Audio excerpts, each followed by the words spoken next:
being a refugee is not enough in Kenya. There's so many processes you need to follow before you're being employed. Like, let's take an example. We don't have refugees who are employed in Kenya.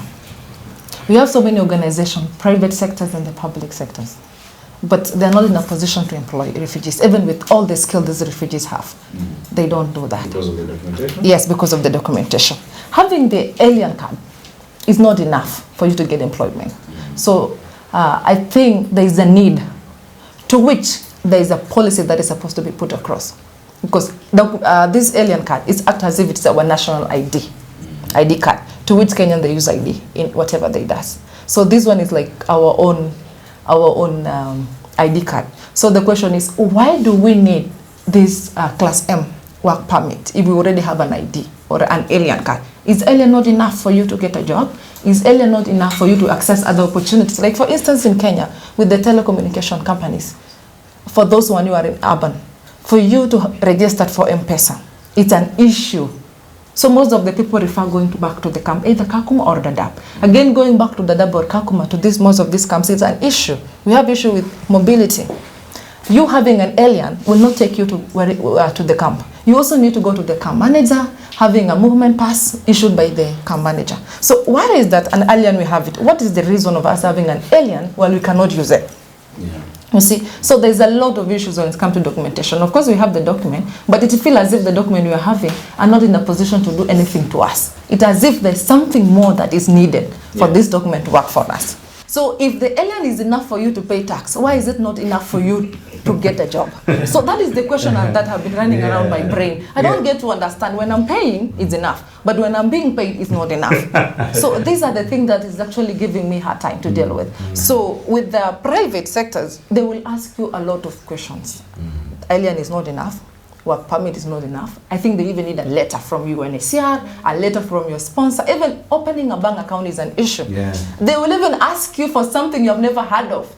There's so many letters that they will ask you for, to which you will not be in a position even to provide. So the only thing you just do is just to give up.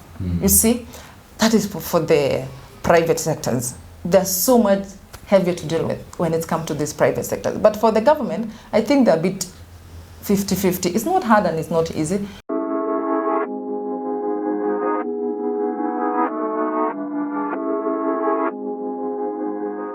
I want you to now tell us, as an organization, what are you doing to sort of bridge some of these gaps that are there, especially in education and on the issues on inclusivity around refugees. Maybe you can take it from Amy, maybe Adele, you want to speak on that?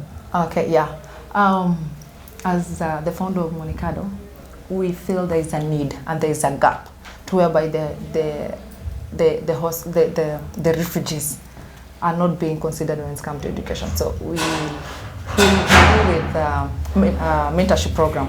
We do mentorship program that is advocacy for girls' child education, women empowerment, to which most of our women are still not yet into leadership, and then they are not in a position to stand up, being assertive. That is what we are looking for. We need women who are assertive, women who are in a position to make their own decision. Somebody who is independent, either the husband is there or not, the person, this lady is supposed to sustain their house, that one. And we also deal with education for refugee studies.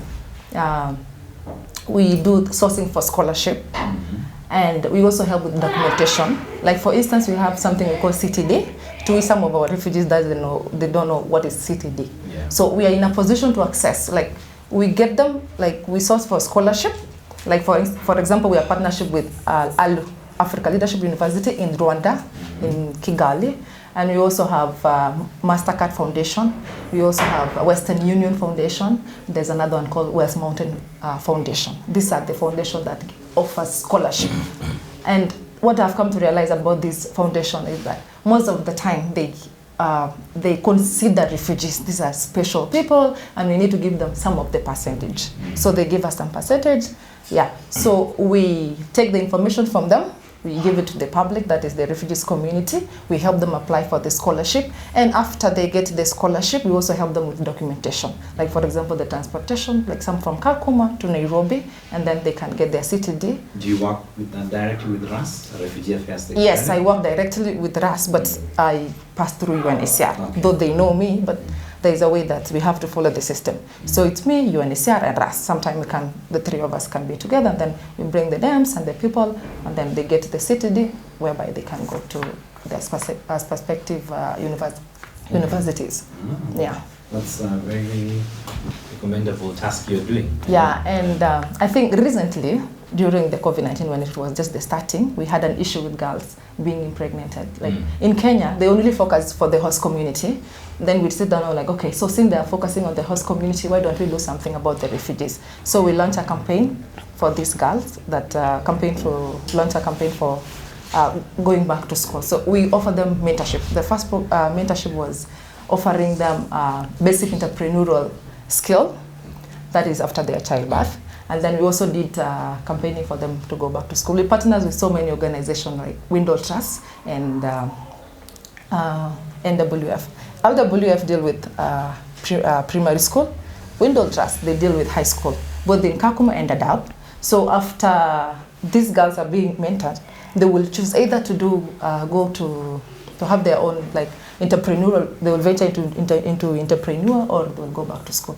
If they're interested to go back to school, we'll talk to our partners, either the high school or the primary, so that they can be helped to go back to school. If they want to be entrepreneur, we talk to some of the organizations that give grant, that is money, so that they can start their own entrepreneurial ventures. They can have their own shop, but in a group, not just per individual, but as a group. That is what we've been doing during the COVID-19. Awesome.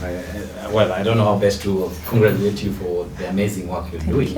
And you're being the voice to those, to the women, to so many refugees. And I know you personally, and I know the amount of work you've been doing. Thank you. So keep on doing that. Well, let me hear from you, Victor. You guys also do something around refugees. Can you tell the audience more on the work you do? Okay.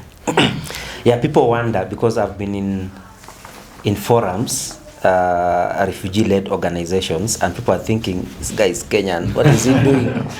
Yeah, I will explain. Our foundation is very interesting. We didn't plan Oak Solutions. I think it found us. We went in Kitengela with friends to do business, and that was our purpose. Our business, we basically had done research on, when just COVID had started, and we realized maybe we'll have, thinking as a business person, we'll have an issue with food. So we got a school that was closed down and got this school as a store to get dry foods to store there to sell aftermath. We didn't know how long COVID will take. So through networks in Uganda and Tanzania, we were bringing in dry food stuff to store in this school. Now I was the team leader on the ground. So many people used to come to look for jobs were refugees. So every day hey, can I get work here? Can I get work here? So I asked them documentation, they don't have. Which kind of work? They say any. Personally, I don't take that. Any work is never good for me. So after almost a week, I felt no.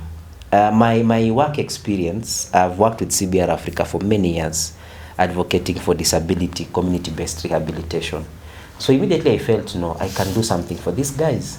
So I told one of them, get me 15 of your own and come we talk. So I dedicated a Thursday just to sit with them and hear their story. I didn't want to raise expectation, because I told them I will not give you a job. The issue why I said I will not give them a job is the same thing of documentation. Because I didn't know, if you employ these guys, how do you pay them? What is the scale? What about KRA? They don't have work permits. Those issues of policy, I didn't want to get into at that time. So when they came, I'm trying to explain the foundation of OC. When they came, I sat them down, 15. I mean, they were, I think, 7 Jamas, and yeah, so we started talking. So I wanted to hear their story. So where are you in Kenya, and how did you arrive here? Because I had not interacted with refugees. So just we decided, okay, the first day they came, we introduced ourselves, told them this is what we do here, no guarantee for jobs, let me know you. So they started sharing their stories, how they came to Kenya, their journey, and wow, it just it touched me. I mean, they were not very, very, very good stories. I mean, you hear, you see these things on TVs, but now you are dealing with people who are there. Giving you the real story. The real story. So we did that for almost a month. And then I was trying to figure out now, what do I do with these guys? Because now I have 15 people. We are meeting every week, just sharing.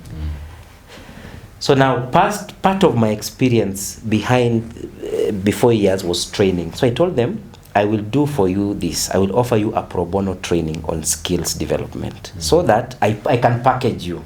Yeah. In this case, let me just get you back. What business were you guys doing initially? It's commodities. We are bringing in rice. Entirely. We are bringing in beans, big time we're just storing to sell. We didn't know how long COVID will take, but we anticipated. Now COVID has come. So what if after COVID you don't have food? And Tanzania, I had worked with a company that deals with commodity in a big scale. So I knew sources. So my idea was, why can't we get like rice from Tanzania and store? And it's a business idea, I mean. So you were to sell or to give it? To sell. This was not for giving, it's business. You guys were packing for your... Yes. You're preparing yourself for the hardest, eh? Exactly. For the worst. Yes. So we are preparing for selling. So we got dry stuff. That's why we got a school. It was a bigger compound. We could modify some structures there. So now I met these guys. They are looking for work genuinely, but I wanted to know them better. That's how the Oak was founded. So we started talking. I knew them. I heard their stories. I discovered something. They are so gifted. We had a marathoner there. Then I just said, wait a minute. So how do we handle this? Then in our discussion, they said, okay, we are only 15, but in the community, Kitengela, we are so many. And then I told them, this is a private business. There is no even CSR yet. So we started talking, then we discovered, okay, what if we do a CBO? So that we expand the scope. I had not even figured out how we can help them yet. We are still talking and training. So I told them, the first thing I will do, I will train you for free in skills development. So what are you good at? What do you know? What can you do? So I discovered this guy is a marathoner. And now just in the local Kenya network, I got guys who do marathon in Gong. I linked him up to go and do his thing. I discovered this guy is a marketer. So I said, I don't need a marketer now because we are just still stocking to sell. But I linked him up with a guy who wants marketing just to do something on the side. So that's how Oak was born. So just training, packaging, and then trying to network and see what can this person do just as a livelihood for himself. So the idea of a CBO came up. Then we came to the issue of course, policy. And they said, hey, us, we cannot register CBO. Maybe you help us. That's how I came in. That's why you'll find me in those forums. So I said, I will use my Kenyan identity to sort you guys in the issue of CBO. And we did that very fast. Actually, our CBO, I was hearing, my friend was telling me since 2019, they're trying to register.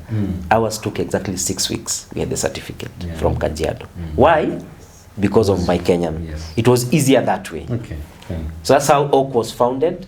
Then now we said, okay, now we need to know we are not the first ones. So who else is doing this? Started looking for CBOs. We contacted people we know, friends in the NGO world. What is happening? What is all this CBO?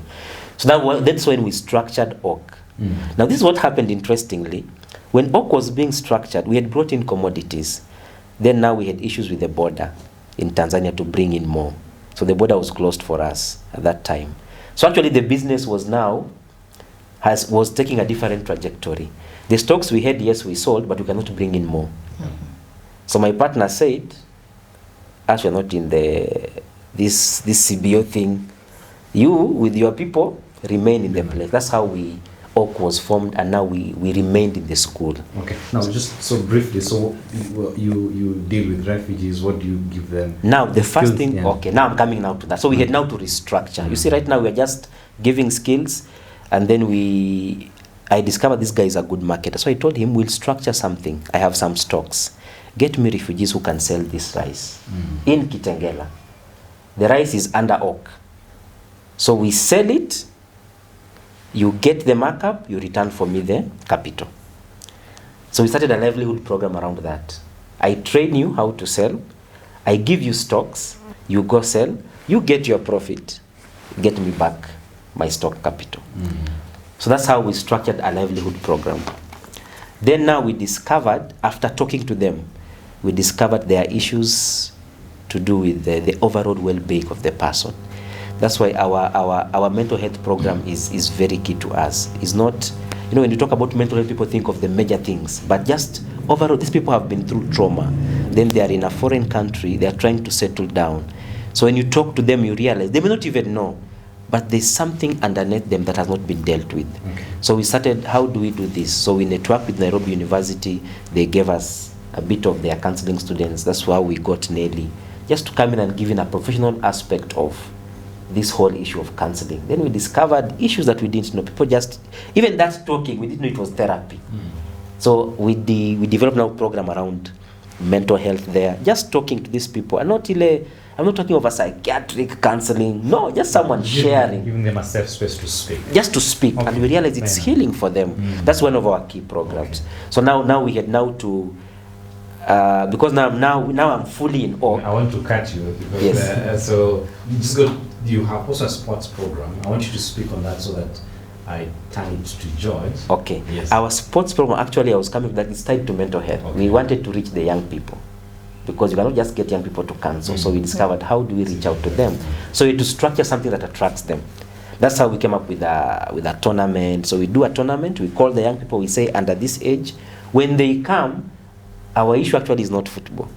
It's just to hear them. So how are you doing? That's a very key question to ask, because people look well on the outside, but deep, they have experienced things that you really want to hear. Let them come out. So people will tell you how they were in war, how camps have been burnt when people are watching like this. These are young children seeing people being burnt in a camp. It's trauma. So that's how we started sports. Sports came out of mental health issues for the young people. Let me stop there. Thank you so much. You've said so much with great stars. And one thing to also just I mean, like, you're Kenyan, but the amount of passion you have for refugees and displaced people is undoubtedly I don't know how I can equate it to compassion, but keep the good work. I mean, you're doing amazing. George, well, for you it's a bit different to deal with leadership and governance and issues on politics and policy. I want to ask you one question, because I know yours is around that. There's a lot of debate that a lot of organizations are speaking on refugees. They're, like the way you're saying, like this, that there's the already pre-existing issues that are supposed to get stability. Some of them also need to be resolved and those kind of things. On issues around after education, job, refugees have a challenge accessing job opportunities. Of course, it could be limited opportunities. It could be because of the documentation. Do you think it's a fight with the host, that we're trying to advocate more on refugees, and hosts are starting to feel these people are taking our job? Is it a conversation about that, or what is the conversation about? Thank you. I think there's a great conversation about participation.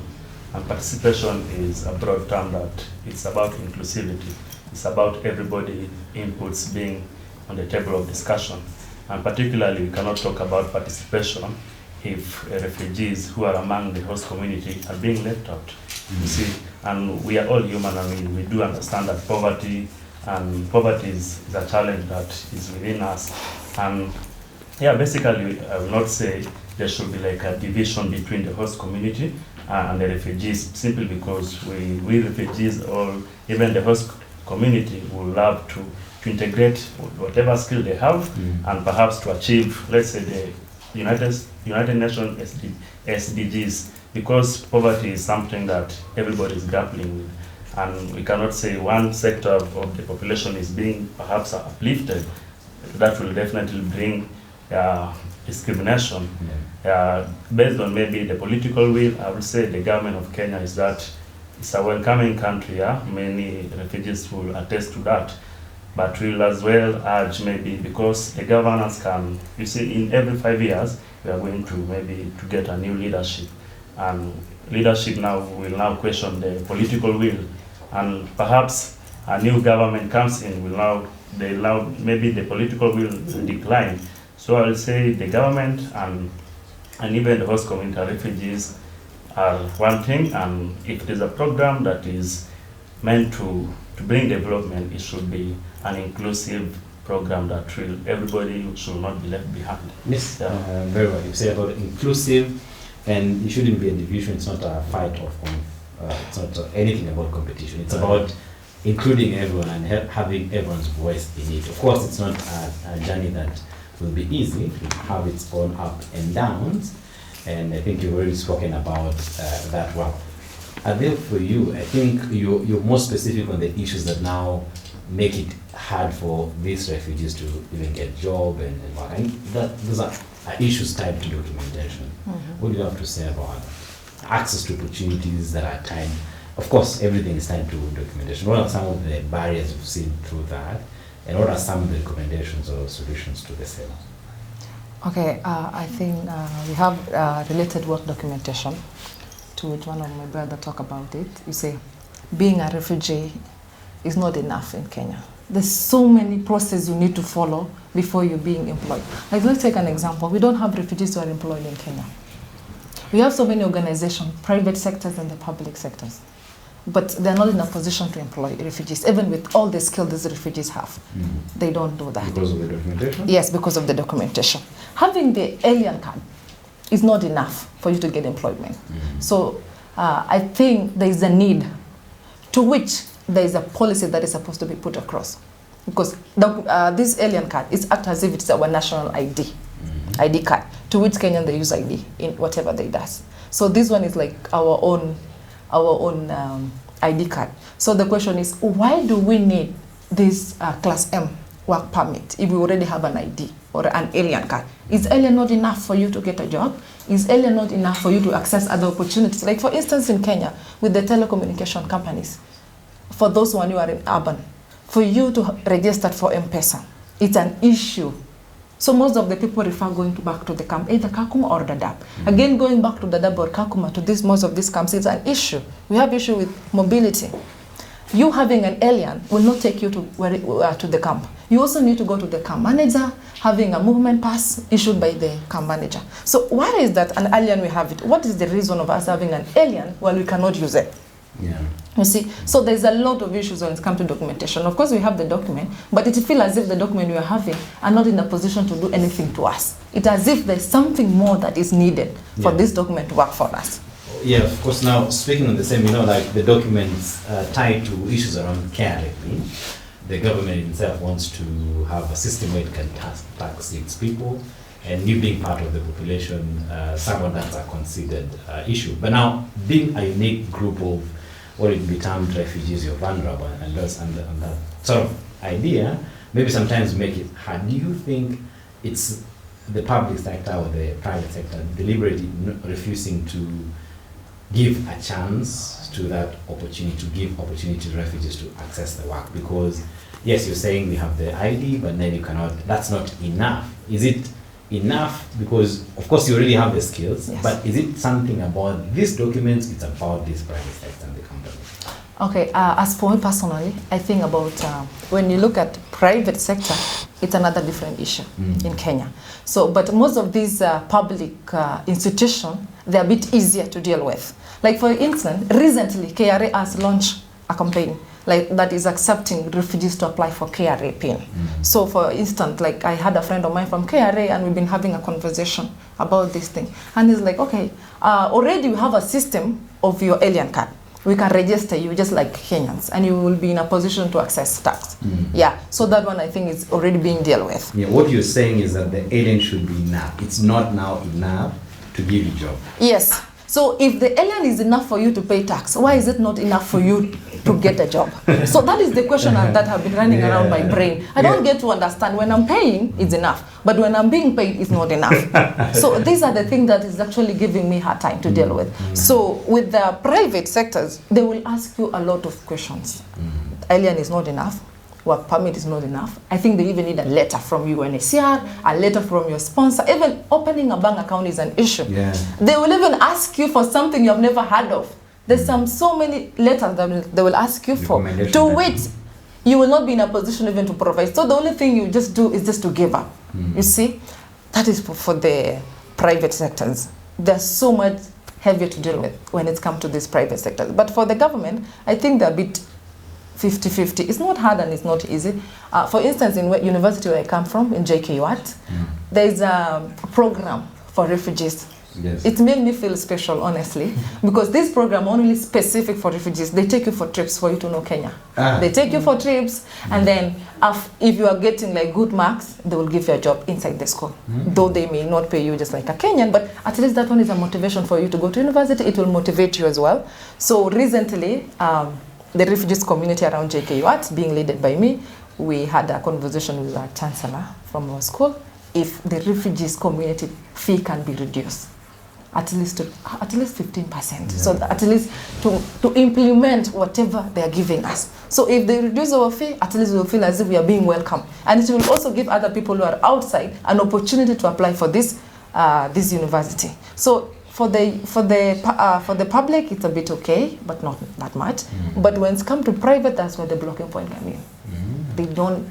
They don't even, I don't think they consider us, and they don't even think of anything to do with us. We hear you. Victor is here, and it might feel different that you're not considered per se, but his organization actually accepts and works with refugees. Per se, you would say that a few organizations, a few people are starting to believe to be part, you can be part of this system, but it's hard, of course, we are saying. Let me just say something.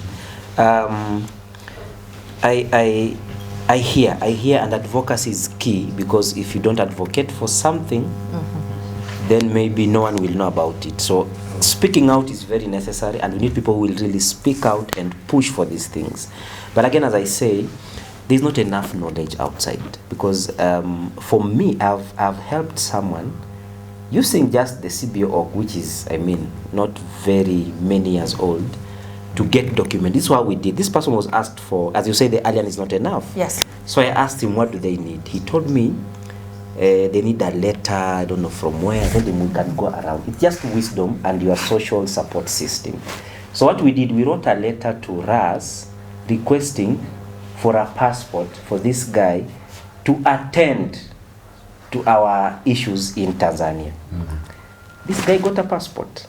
So that passport sorted his issue. So I say, sometimes get these people to understand. You know, this is government you're dealing with.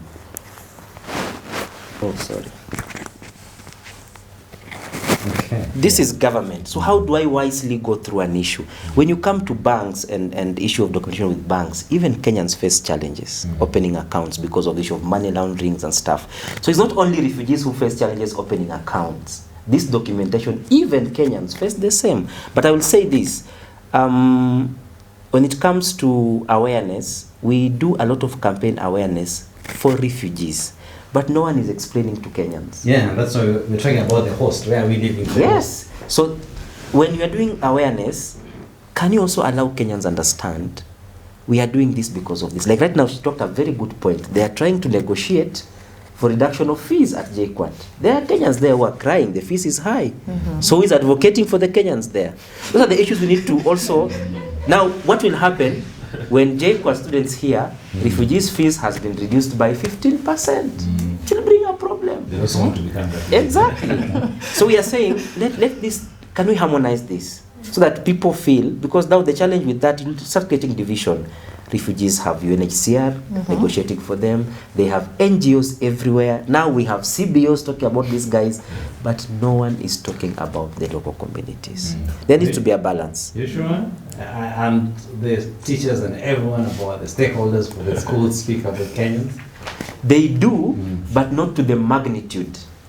Yeah, I think it's because there's an issue here that has to be dealt with.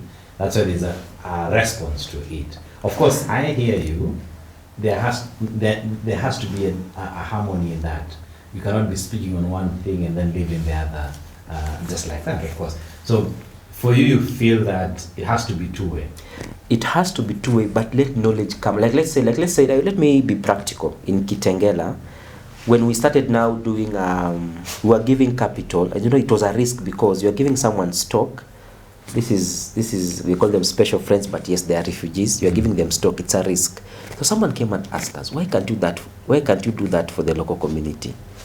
We had never thought it. Like, is the local community willing to do the marketing and go through the training? So we said yes, Then we called for we opened up the training because we train you first. No one from the local community was willing to go through the 6 weeks training. So we said, you see, they have failed on technicality. So those are the issues I'm saying. Usually it was a balance. No one can question us now, why are you doing this for refugees? We opened it up for you guys, but the condition was 6-week training. Yes. So when you want, it's not that we are just giving refugees commodities to go and sell. We have trained them. Are you willing to be trained? No, thank you. See, that now that one we answered the question of balance. Yes. We are not just, so that's the same thing I'm trying to say. If let's say we are doing, let's say, a reduction of fees, let these students understand we are doing this because of this. It's just about knowledge, not even about a two-way. Let JQuad tell these other students, you know, these guys, this is what we are dealing with here. And because sometimes people don't, you can assume people understand. Not everyone understands. Because people will feel UNHCR is advocating for you, Refugee Point, GRS. You know, there's that, people can feel overwhelmed. Hey, everyone is talking about this guy, and me, I'm here. And there are people who are struggling with fees. So just knowledge. Knowledge is important. Why are you doing I this? also feel like maybe the maybe we can speak more on that. Have they involved the other students in discussing that, giving them info about why they have to do that? Because part of that, I think I'm part of a certain committee, and there's been, you know, like there's limited funding for education, but refugees still want to progress with higher education. Yeah. How can they be supported? They don't lead lives that maybe they have enough money to pay. Of course, some Kenyans might be in the same position, but then we have these people who are we understand their situation. How do we help them? And part of what I'm actually glad to hear that that's going to happen is there was a discussion, can we get subsidized fees for refugees? But then your point is valid. But of course, we need to involve the host also to understand we are doing this because of this. Yeah. Okay, of course. I don't know if there's anything you want to add, because I want to ask anyone from the audience to ask one question, then I'll have one more, and then that should be it. But before then, so this is the Refugee Connect Summit organized by Board Tropna Group, and it's a conversation of the issues we face.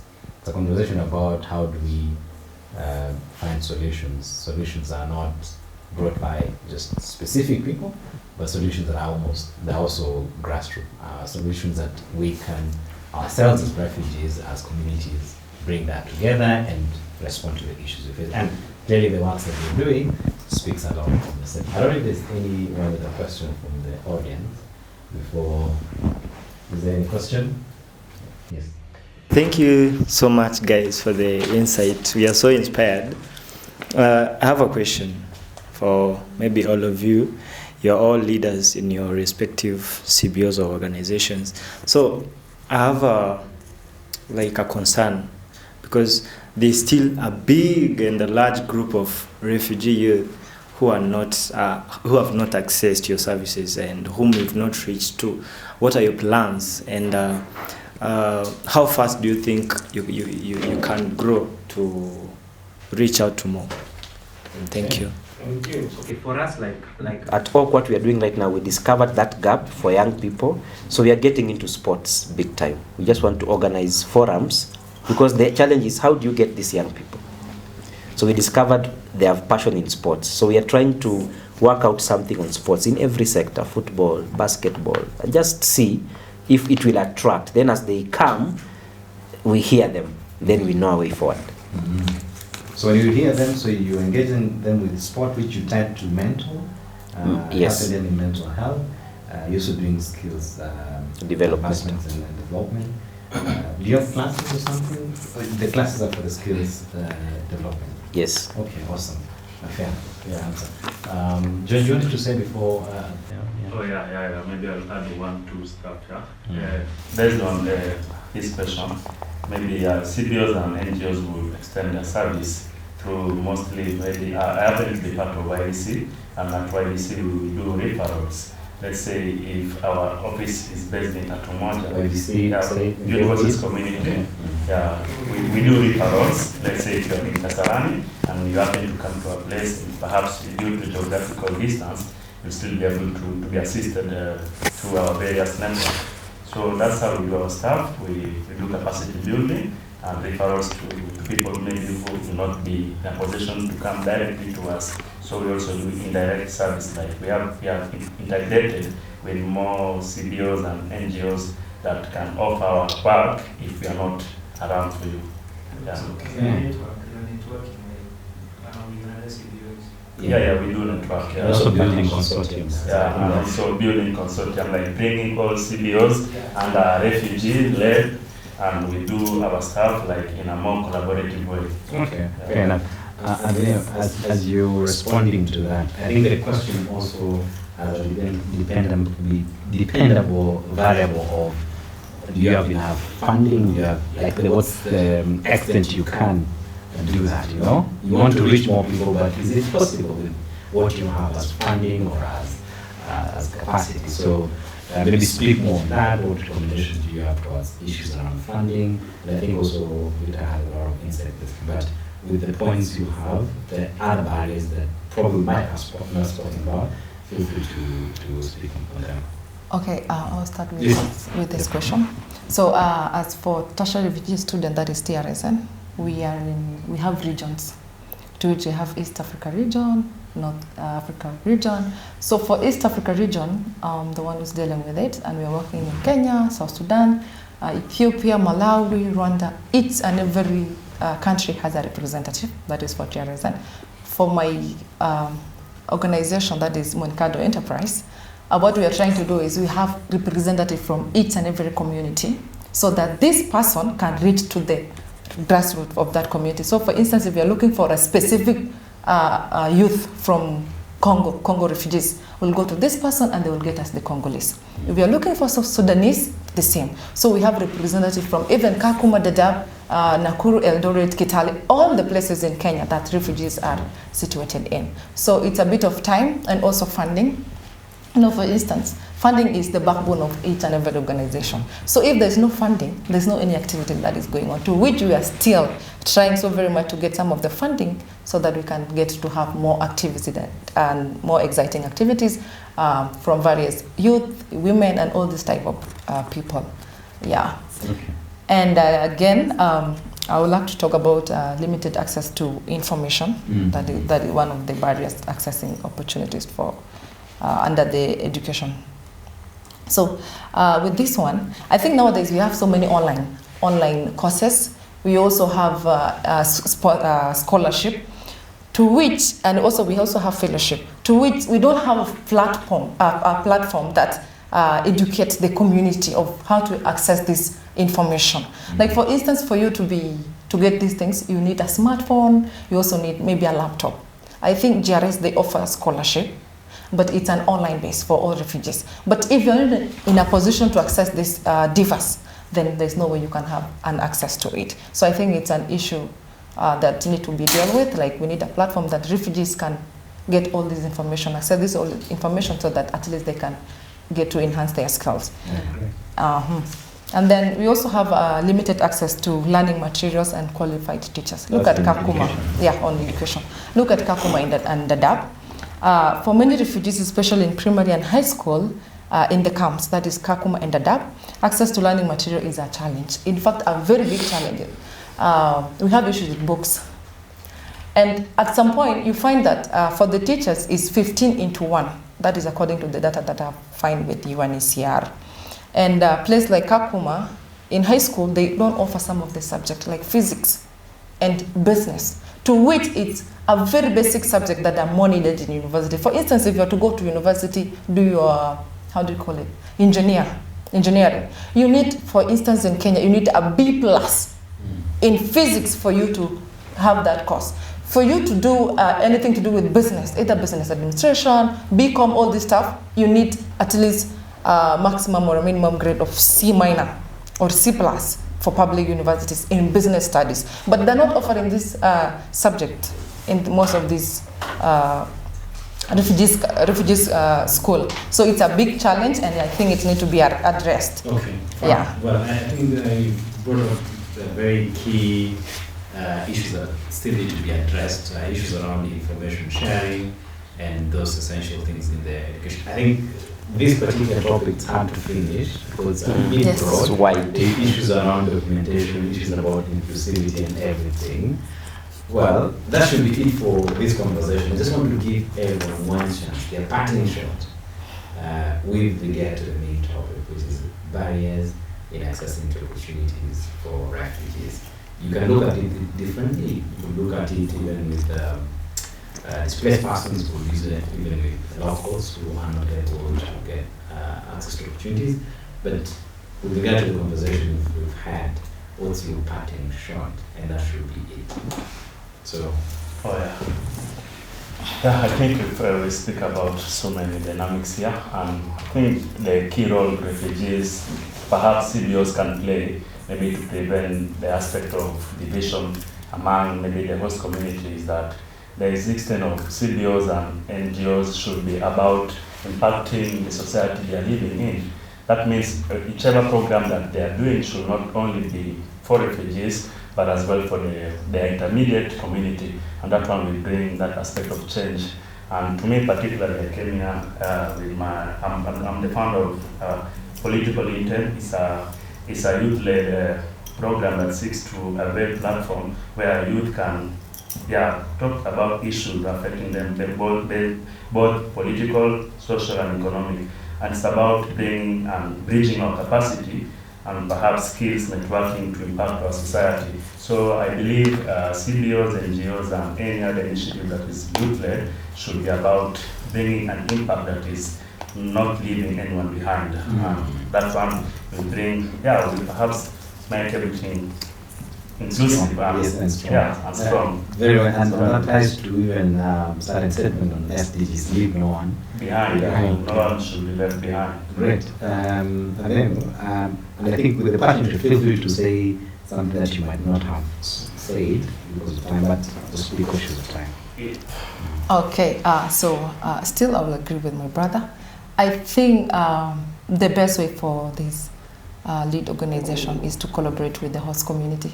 And I think it will be a very good work and it will bring much of outcome. I remember during COVID-19, Monicado, we decided to make masks, that is 2,000 face masks and 2,000 bars soaps, to which these things never go for only the refugees. We distributed to both refugees and host community, that is Kakuma, Dadaab, and Nairobi. And we have good feedbacks from the host community, some of them giving us some funding so that we can make more face masks and bar soaps, to which was a good for me. I just feel like it's a good thing. So, and we still have most of these host community coming to us, asking us if there's a way they can be in a position to provide us what we in a position, like what we are lacking. So it's all about collaboration. And I will also think of UNHCR should partner with CBOs and community leaders to ensure that they reach the grassroots level, to which most of these lead CBOs are in a position to go to the grassroots, that is the community they are living in. These are the people who knows what exactly they are going through, and these are the people who can come up with at least better ways of doing things. Yeah. Thank you. Well said. Okay, I think for me, my parting shot would be my interaction with refugees has brought out a lot of gifts. I mean, you meet someone, they are so gifted, just uniquely. I'll give you an example. The Burundis who live in Kitengela, those who are in construction industry, they are doing so well than Kenyans. So what are we doing right now? Just send out information. These guys are better constructors. That way, you jump policy. People want good stuff. So I tell people, yes, there's advocacy going on so much. There are things that are beyond us. But what is within you, no one can take it. They are the best kinyozis, I mean. They are refugees. Yes. You get. So just package your gift. Package your gift. You will jump policy because people will come to you. Because you are good at what you're doing. So I tell refugees, yes, advocacy, let's go on. We need documentation, we need this. There are so many businesses that are being run by refugees. And they still not, issue of policy is still going. So don't wait for policy. Just package yourself, do what you don't do it best. Yes. Well said. Thank you, George from Political Intent, Dave from Monicado, and Victor from Ox Solutions. I think that has been a great discussion. And to just summarize what everyone has said is, I heard someone saying something like that. What you can do is your currency. So I think the barriers will always be there. Of course, we can do a lot of advocacy. That has to continue, of course, inclusive advocacy in the sense. But we have to package ourselves, as we have said. We have to package ourselves, we have to come out and believe we can do something and bring the change we want. Thank you all for being part of this conversation. I've been your host, Jean-Marie Ishimwe, and that's it. Refugee Connect Summit, that's it. Thanks.